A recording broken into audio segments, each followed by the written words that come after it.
तो स्वागत है फिर से आपका आज के इस नए वीडियोस में। आज जो हमारा सवाल है वो 11 नंबर से हमारे पास स्टार्ट होगा।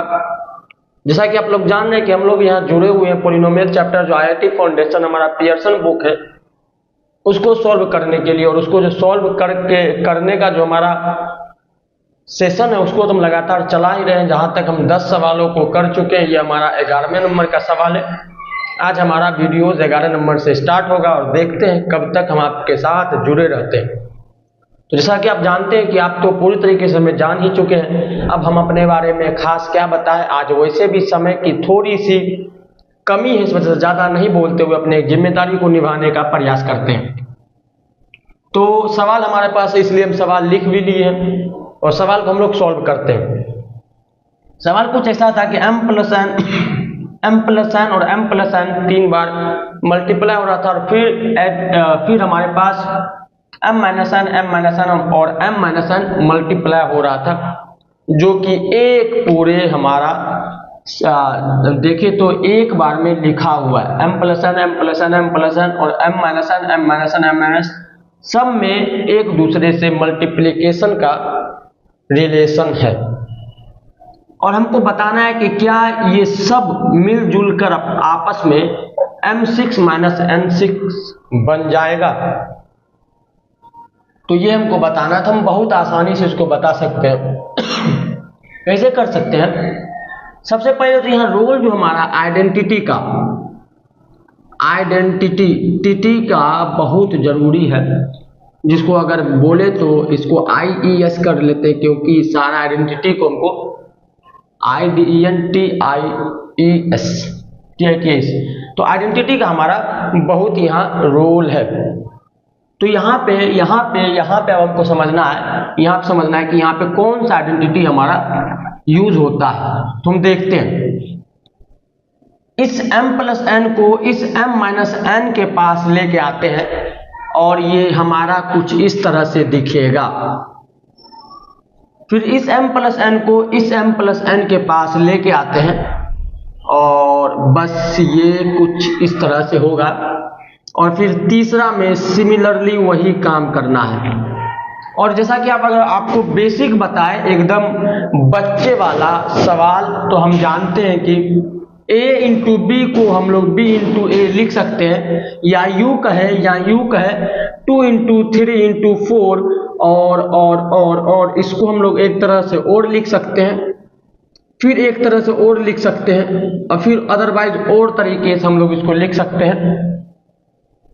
तो इसका कहने का मतलब जो हम लोग का नंबर है वो आगे पीछे हो सकता है, और इस नियम को कम्यूटेटिव नियम कहते हैं। कम्यूटेटिव नियम ऑफ मल्टीप्लिकेशन मतलब आगे पीछे 2 इंटू 3 इंटू 2, और इस तरह से और जो नंबर हमारे पास है, कुछ भी नंबर हो, कितना भी नंबर हो, सबको हम लोग उलट फेर करके लिख सकते हैं। तो बस हम लोग अपने आइडेंटिटी को कामयाब करने के लिए और सवालों को सिंपल तरीके से बनाने के लिए इसको उलट फेर कर दिए, इस प्लस को माइनस के साथ, प्लस को माइनस के साथ, और प्लस को माइनस के साथ रख दिए, ताकि अपने आइडेंटिटी को हम लोग अपने काम में ला सके। और वैसे भी मैथमेटिक्स के हिसाब से अगर देखा जाए तो ये गलत तो नहीं है, बस जो दिल्ली में था वो पटना में चले गया, जो पटना में था वो दिल्ली में चला गया। तो अगर दिल्ली से पटना गया और पटना से दिल्ली आ गया, तो इसका मतलब तो हो तो गया, कौन सी बड़ी बात है। बतवा सेम डिफरेंट इस तनी मनी, बस वही बात है। अब हम लोग जानते हैं कि m प्लस n और m माइनस n बन जाएगा हमारे पास m square minus n square, क्योंकि नियम तो आइडेंटिटी का यही न है। अगर आप आइडेंटिटी याद किए हैं तो इसको बनाने में रत्ती भर का समय, a प्लस बी और a माइनस बी वही चीज a square minus B square हो जाएगा। तो यहाँ पे वही चीज हम लोग करेंगे। और अगर देखा जाए तो यहाँ पे तीनों केस में हमारा सेम चीज बनेगा। ये तीनों सेम चीज है, तो इसको एक और तरीके से लिख सकते हैं, m square minus n square by 6। यहाँ देखिए 6 लिख दी, देखिए क्या हम कर रहे हैं 3, क्योंकि 3 बार हमारा मल्टीप्लाई हो रहा है अकॉर्डिंग टू नियम ऑफ एक्सपोनेंट। यहाँ पे 3 बार अगर गुना हो रहा है तो a क्यूब हो जाएगा, तो बस वही काम हम लोग यहाँ किए। तो ये तो कोई बड़ी बात तो है नहीं, लेकिन अगर आप IIT फाउंडेशन और अच्छे खासे नॉलेज रखते हैं तो यहीं से आप बता सकते हैं कि ये और ये बराबर नहीं है, किसी भी हाल में बराबर नहीं है। ये तो आप जान ही रहे हैं। तो यहाँ पे तो सबसे पहले हम अभी ही लिख सकते हैं कि ये फॉल्स, देखिए स्पेलिंग हमसे क्यों गलती हो रहा है, ये हमारा फॉल्स स्टेटमेंट है। ये तो हम बता ही सकते हैं कि इट इज टोटली रॉन्ग, क्योंकि a माइनस बी का होल क्यूब हमारे पास होता है a स्क्वायर माइनस, देखिए a cube minus B cube plus 3ab square minus 3 square b। और हम लोग जानते हैं कि अगर यहाँ पे लिखा जाए तो यहाँ पे ये चीज आएगा, फिर माइनस उसके हिसाब से ये आएगा, प्लस 3 ये वाला m स्क्वायर और इंटू n क्यूब जो है ये आएगा, और फिर माइनस 3m स्क्वायर इंटू हमारा ये वाला स्क्वायर इंटू n स्क्वायर। और ये हालांकि बाद में m6 माइनस n6 और प्लस ये वाला टर्म और ये वाला टर्म इसमें कुछ ज्यादा आ चुका है। तो आप जैसा देख रहे हैं कि जो अंतिम में हम इसको और ज्यादा एक्सपेंड किए तो हमारे पास अंतिम में ये आता है, और ये कतई इसके बराबर नहीं है। ये और ये किसी भी रूप में बराबर नहीं हो, क्योंकि यहाँ और यहाँ कुछ नया चीज जुड़ और घट रहा है तो बराबर नहीं है, इस वजह से ये फॉल्स स्टेटमेंट है। तो यहाँ रहा 11 नंबर का सवाल, हम आपको बताए बहुत आसान तरीके से। 11 के बाद हम लोग एलसीएम ऑफ कोई दो नंबर है जिसका हमको एलसीएम जानना है, जो कि फर्स्ट नंबर हमारे पास है, और फर्स्ट नंबर जो है वो हमारे पास क्या है 27a क्यूब a पे पावर 5, और सेकेंड नंबर जो हमारे पास है वो हमारे पास 81a 10 है। और इसका एलसीएम जो है, इसका एलसीएम वो हमारे पास दिया गया है 34a 10। तो हमको बताना है कि क्या ये जो बात बताई जा रही है ये ट्रू है या फॉल्स है। तो ये बात हमको बताना है, और आप जान रहे हैं कि इसको बताने के लिए हमको एलसीएम का बेसिक नियम को जानना जरूरी है, और वो नियम आपको हम बता भी चुके हैं, लेकिन फिर से हम चाहते हैं कि आपको एक छोटा सा एग्जाम्पल दे करके उसको फिर से बताने की कोशिश करें। हम आते हैं अपने इधर। अगर देखा जाए तो 16 और हमारे पास अगर देखा जाए तो 12 का एलसीएम क्या होगा 16 और 12 का एलसीएम क्या होगा। तो अगर 16 को देखा जाए तो यहाँ पे ये इस तरह से टूट करके 2 पे पावर 4 बन जाएगा, और इसको देखा जाए तो ये इस तरह से टूट करके इस पे बन जाएगा, ये कुछ इस तरह से बन जाएगा। 2 नंबर जिस तरह से ये है उस तरह से ये भी है। और इसका अगर एलसीएम देखा जाए तो आपको हम बताए थे, हमारा वो जो चला था लेक्चर, उसमें आपको हम बताए थे कि आपको एचसीएफ में करना क्या है कि जो कॉमन रास्ता है उसको बस चुनना है, वो एचसीएफ कहला जाएगा जब हमारा प्राइम फैक्टराइजेशन की बात हो।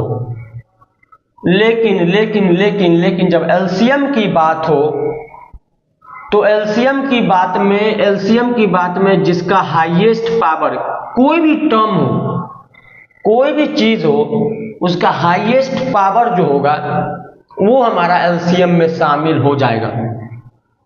यहाँ अगर देखा जाए तो यहाँ पे 2^4 और 2^2 में हमारा सबसे ज्यादा बड़ा जो है वो 2^4 है, वो यहाँ पे जुड़ जाएगा, वो एलसीएम के रास्ते में आ जाएगा।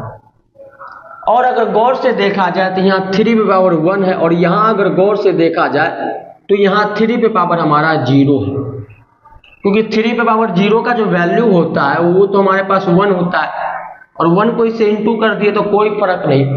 तो हम कह सकते हैं जो पहला वाला 16 वाला जो हमारा प्राइम फैक्टराइजेशन है उसमें 3^0 है, जबकि सेकेंड वाले में 3^1 है। अब ऐसा क्या हुआ जो हमको पहला वाले में 3^0 लिखना पड़ गया? ये इस वजह से करना पड़ गया क्योंकि हमारे पास 12 में भी 3 शामिल है, इस वजह से वहां पे भी हमको 3 लाना पड़ गया, ताकि जो हम रूल बनाए हैं एलसीएम के लिए कि हमको दोनों में से ज्यादा पावर चाहिए, वो रूल को हम सही से निभा सके। अब अपने मर्जी से यहाँ हम 3^0 ऐड किए जिसका वैल्यू 1 है, और 1 इससे इंटू होकर के अंतिम में वही चले आएगा, तो कोई खास फर्क हम इस चीज में नहीं डाल रहे, कोई चीज का अंतर नहीं होते जा रहा है। और अगर गौर से देखा जाए तो 3^0 और 3^1 में 3^1 ज्यादा बड़ा है, इसीलिए ये 3^1 जो है वो हमारा एलसीएम में जुड़ जाएगा। और उसके बाद 2 और 3 के अलावा कोई तीसरा नंबर नहीं है, यहीं तक कार्यक्रम हमारा समाप्त होता है। और इसको 16 और ये तो 3 जो कि 48 हमारा इन दोनों का एलसीएम हो जाएगा। आप अगर देख सकते हैं तो देखिए what is the LCM of 16 and 12। इसको 4 से लगाते हैं डायरेक्टली, कोई छोटा मोटा की बात नहीं, यहाँ पे हो जाएगा 3। तो अगर इसको गुना किया जाए तो आप देखिए 16 गुना 3 इक्वल टू 48। तो यहाँ से हमारा यहाँ से पूरा निचोड़, पूरा समरी जो है वो हमारा क्या निकला एलसीएम के लिए कि आप हाईएस्ट पावर को पकड़िए, हाईएस्ट पावर को पकड़ना है इन ईच वैल्यू, हर एक वैल्यू में हमारा हाईएस्ट पावर को पकड़ना है। ये एलसीएम का पूरा निचोड़ हो गया, ये एलसीएम का पूरा निचोड़ हो गया हमारे पास।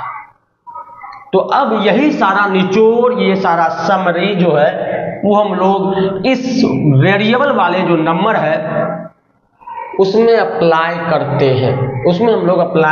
हैं, तो ये तो आपको समझ में आ गया कि ये असल में है क्या, ये कुछ और नहीं, एलसीएम का मतलब यही है जो कि आसान भाषा में आपके सामने हम रखे हैं।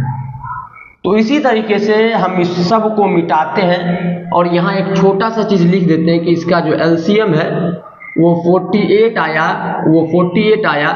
और इसी तरीके से हम अब चलते हैं ऊपर वाले सवालों में हम लोग क्या निचोड़ निकाल सकते हैं। तो इसी तरीके से हम लोग ऊपर में करेंगे। हम इस बोर्ड के इस पोर्शन को नहीं मिटा रहे हैं ताकि आप रिलेट करने में दिक्कत ना कर सको, और हमारा जो मेहनत है वो कामयाब हो सके। तो इसको हम लोग ब्लैक पेन से थोड़ा सा देखते हैं ताकि दोनों में अंतर हो सके कि ये इसका है, ये इसका है। फर्स्ट नंबर में अगर देखा जाए तो 27 a पावर 5 है, जिसको हम लोग लिख सकते हैं 3 पे पावर 3 a पे पावर 5। 27 का अगर देखा जाए तो 3 इंटू 3 हो जाएगा, और ये यहाँ पे हालांकि अंतिम में यही बन जाएगा, जो कि इसको प्राइम फैक्टराइजेशन मेथड में ये आ चुका है, मतलब ये एक्सपोनेंट वाला मेथड में आ चुका है, मतलब ये सबसे छोटी इकाई में टूट चुका है।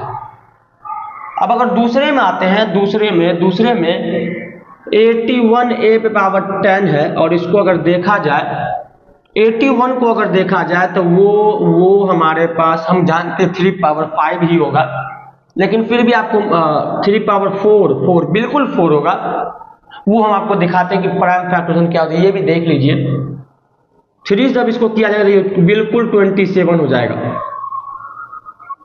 और 27 हो जाएगा, और ये 3 और फिर जाके यहाँ पे 9 और ये जाके 3, ये जाके 3, तो 3 पे पावर 4 जो कि हमारा 81 हो जाएगा, और a पे पावर 10 तो हमारे पास है ही। तो ये हमारा 2 नंबर के बीच का जो एकदम छोटे रूप में उसको लिख सकते थे, ताकि हम एलसीएम निकालने में कोई गड़बड़ी ना कर सके, वो आपके सामने है। अब अकॉर्डिंग टू नियम ऑफ एलसीएम, जो हाईएस्ट पावर उसको चुनना है। तो हाईएस्ट पावर में 3 पावर 4 वो एक हाईएस्ट पावर है, और a में अगर देखा जाए तो वो हमारा 10 जो है वो हाईएस्ट पावर है, और हाईएस्ट पावर को चुनना ही तो एलसीएम कहलाता है। और अगर देखा जाए तो 3 पावर 4 और a पावर 10 जो है वो यहाँ से बिल्कुल मिल जा रहा है। तो ये स्टेटमेंट हमारा तो ट्रू हो चुका, लेकिन एक चीज हम बताना चाहेंगे, जिस तरह से यहाँ पे कोई नया चीज हम ऐड किए थे अपने मर्जी से, वो यहाँ हम नहीं ऐड किए। ये भी समझना है, ये बहुत मेन चीज था। अक्सर बच्चा इसमें गलती कर देता है। बच्चा क्या करता है, इस 3 को छोड़ देता है, सोचता है 3 अकेला है, कुछ नहीं है।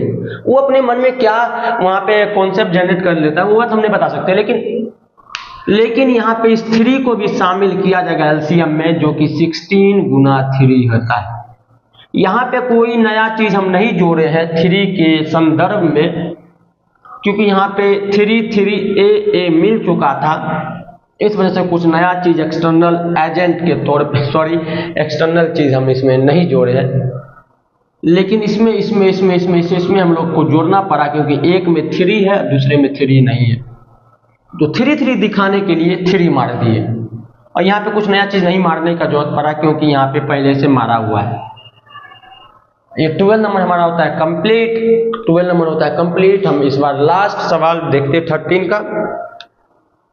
बोर्ड साफ करना पड़ जाएगा, नहीं तो हम यहाँ बना देते। तो 13 की ओर बढ़ते हैं अगले पड़ाव में।